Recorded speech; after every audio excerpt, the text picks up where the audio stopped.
Lumusong sila sa tubig. Anong tubig yon? Running water ba yon? Saan ka makakakita ng running water sa desert?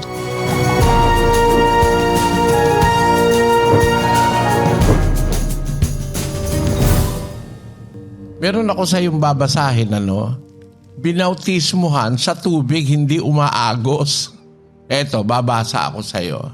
Sa Gawa ng mga Apostol, Kapitulo 8, umpisahan natin sa versikulo 26. Datapwat nagsalita kay Felipe ang isang anghel ng Panginoon na nagsasabi, "Magtindig ka at ikaw ay pumaroon sa dakong timugan, sa daang palusong mula sa Jerusalem hanggang sa Gaza, na ito'y ilang." Tandaan mo kapatid, itong lugar na pupuntahan ni Felipe na ebanghelista, pupunta siya sa isang lugar na palusong mula sa Jerusalem. Kasi ang Jerusalem mataas eh.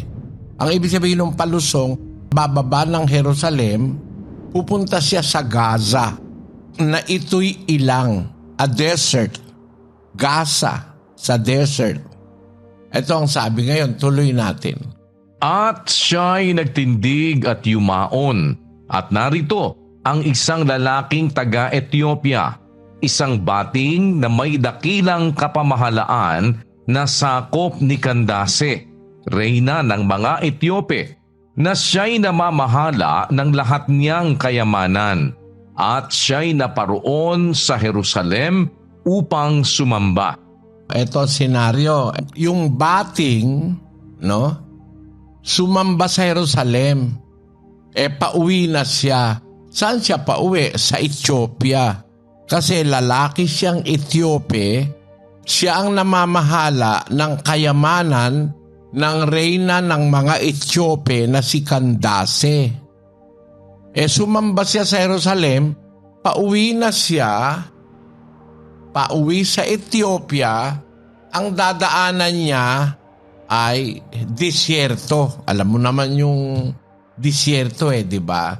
Doon magdadaan. Nakasakay siya sa kanyang karo. Mayaman ito kasi may karo Hindi lang basta kabayo, may karo siya. Nakita niya, habang siya ay nagbibiyahe, nagbabasa siya. Ito pala isang taong makadiyos. Nagbabasa siya ng libro ni Propeta Isaias. Ano nangyari? Tuloy natin kapatid na Daniel. At sinabi kay Felipe ng Espiritu, "Lumapit ka at makisama sa karong ito."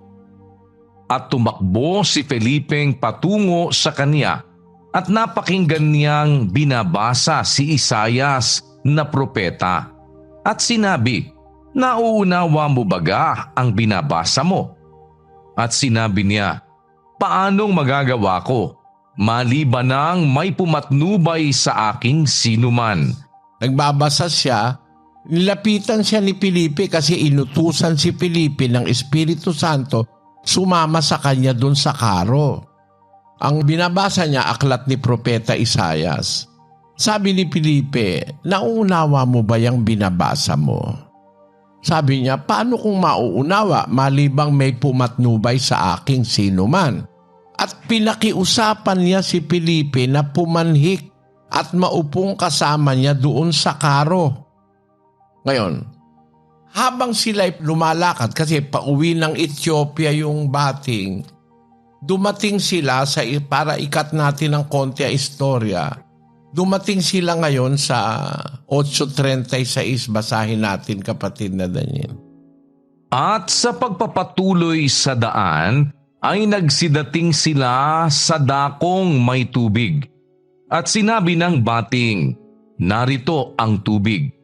Ano ang nakahahadlang upang ako'y mabautismuhan?" At sinabi ni Felipe, "Kung nananampalataya ka ng buong puso, ay mangyayari." At sumagot siya at sinabi, "Sumasampalataya ako na si Jesucristo ay anak ng Diyos." At ipinag-utos niyang itigil ang karo, at sila'y kapwa lumusong sa tubig. si Felipe at ang bating at kaniyang binautismuhan siya. Ngayon, maliwanag kapatid. Naglalakbay sila sa disyerto. Pagdating nila sa isang lugar nung mapangaralan na ni Felipe yung bating, sabi nung bating, eto na tubig oh. Ano pa makakahadlang para ako bautismuhan? Sumagot si Felipe, kung sumasampalataya ka ng buong puso, mangyayari. Sumagot siya, sumasampalataya ako si Kristo ang anak ng Diyos. Siya ang Mesiyas. Ipinag-utos na itigil yung karo, lumusong sila sa tubig. Anong tubig yon? Running water ba yon? Saan ka makakakita ng running water sa desert?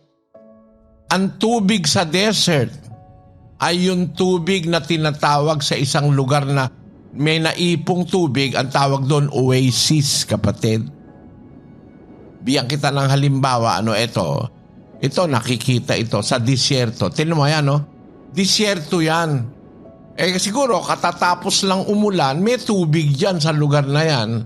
Pero hindi yan magtatagal, nawawala yan Natutuyo yan pag matagal na kasi disyerto nga yan Wala namang ilog sa disyerto Kaya nga disyerto, walang ilog Yung bating binautismuhan sa oasis Bakit ko alam? Kasi naglalakbay sila sa disyerto. Kaya pagdating nila sa ilog, hindi. Dumating sila sa dakong may tubig. Basta may tubig, pwedeng ilubog ang tao, magaganap ang bautismo. Ngayon, ang pinupunto sa atin ng born again, ba't teka kayo, nagbabautismo kayo sa dakong hindi umaandar ang tubig. Kung ang babautismoan mo, isang tao lang, ba't kailangan mo paandarin pa tubig? Akala nung iba kasi, bautismo sa ilog lang. Sa ilog ng Jordan, bumabautismo si Juan. Pero bumabautismo rin siya sa hindi ilog. Basahin natin ang Juan. 3:23 ng Juan. At bumabautismo rin naman si Juan sa Enon na malapit sa Salim, sapagkat dooy maraming tubig. At sila'y nagsiparoon at nangabautismuhan. Mata mo, hindi siya nagbabautismo sa ilog lang ng Jordan, hindi. Merong ibang lugar kung saan nagbabautismo si Juan. Yun bang sa disyerto nung bautismohan ni Felipe yung bating? Running water ba yun? Oasis yun. Ang oasis, hindi running water. Yan ang mga batayan sa Biblia na kung naiintindihan sana ng pastor mo, hindi kanya tuturuan ng mali. Mali yan turo sa'yo.